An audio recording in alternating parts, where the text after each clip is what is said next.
প্রত্যেকবার আমার সাম্পানে থামা হয় ঢাকায় আসার সময়। এবার আমি অন্য একটা জায়গাতে থেমেছিলাম, মানে আমি থামিনি, আমার বাস অন্য জায়গাতে থেমেছিল। সেখান থেকে আমি কিছু কিছু খাবার খেয়েছিলাম। আর এই মিষ্টিগুলো দেখে আমার মনে হচ্ছিল আমি কি খাবো নাকি খাবো না। তারপরে ভাবলাম ভাই অনেক ওয়েট গেইন করে ফেলেছি, আর খাওয়া যাবে না। একটা স্যান্ডউইচ নিয়েছিলাম, সাথে একটু নুডলস নিয়েছিলাম। এটা খেতে খেতে আমি আসলে মজা ছিল। তারপরে আমি চলে গেলাম অন্য জায়গাতে। এখানে আরও অনেক কিছু ছিল, সেটার সাথে ছিল ফ্রাইড রাইস আর চিকেন, আর ছিল বার্গার। আমি এগুলো কিছুই খাই নাই।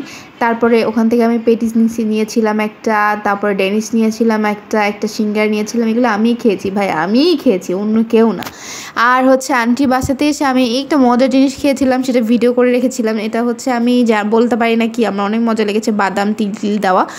তারপরে সকালবেলা ব্রেকফাস্টে আন্টি আমাকে দিয়েছিল হচ্ছে টোস্ট।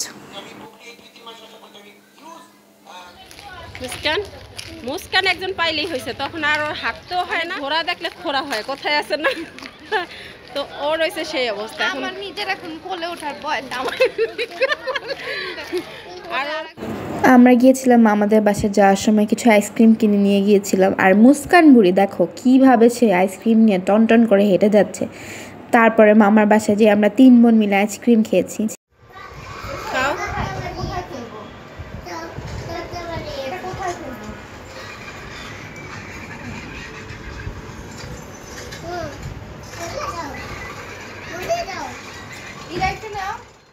অনেক দিন পর পোলার আইসক্রিম খেয়েছি, খুবই মজা লেগেছে। আসলে কি বলবো, কাজিনরা যদি একসাথে হয়ে, আর আমার কাজিনরা সব পিচ্ছি, আমি বললাম এটার সাথে এটা চিয়ার্স করো আসো। ওরা যে কিভাবে করতেছে আমি বলে বুঝাইতে পারবো না।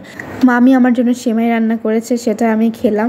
আমার অবশ্যই মিষ্টি খেতে ইচ্ছা করছিল না। তারপরে হচ্ছে আন্টি বললো ঠিক আছে তোকে আমি আজকে হালিম খাওয়াবো আমার ফেভারিট জায়গায়, মানে আন্টি ফেভারিট জায়গাতে।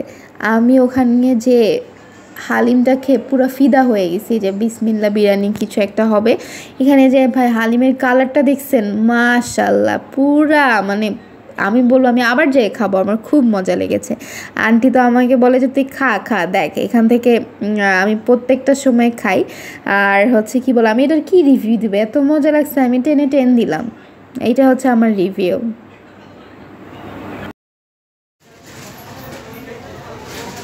কতগুলা মাংস,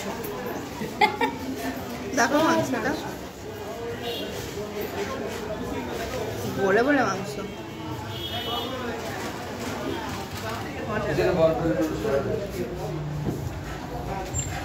কেমন হয়েছে সিলিন্ডা? ভালো মজা।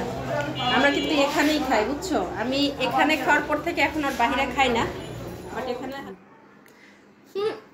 আমরা খেতে দিয়ে তারপরে ভিডিও করো, আমি এই খাবার খাবো না। না আমি প্রমাণ রাখি যে আমি মেহমানদের কি খাওয়াই, তুমি রাগ করলে তো হবে না। না না খাই না পরে বলবা যে খালার বাসায় গেছি কিছু খাওয়াই না, এটা হবে না। ওই যে দেখেন কাচ্চি বিরিয়ানি খাওয়াচ্ছি, তাও এটা ছিল তেহেরিটাও আমি ওই দোকান থেকেই এনেছিলাম। তেহেরিটাও মজা ছিল, বাট হালিমটা বেস্ট ছিল। আর আন্টি আমার সাথে মজা করতেছিল, আসলে ওর পেজের জন্য ভিডিও বানাচ্ছিল, তখন আমি ওই ক্লিপসটা নিয়েছিল আর আমরা অনেক মজা করতেছিলাম। তেহেরিটা বলবো তেহেরি আমি 5 আউট অফ কত দিব, তেহেরিতে আমি 3 দিব, কারণ তেহেরিটা আমার যে অত বেশি ভালো লেগেছে সেটা না, এর থেকেও মজার তেহেরি খেয়েছি।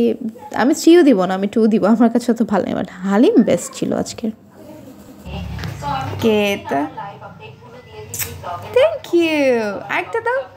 পছন্দ করে আজকে আরো একটা ইন্টারভিউ সেশনে চলে আসছে।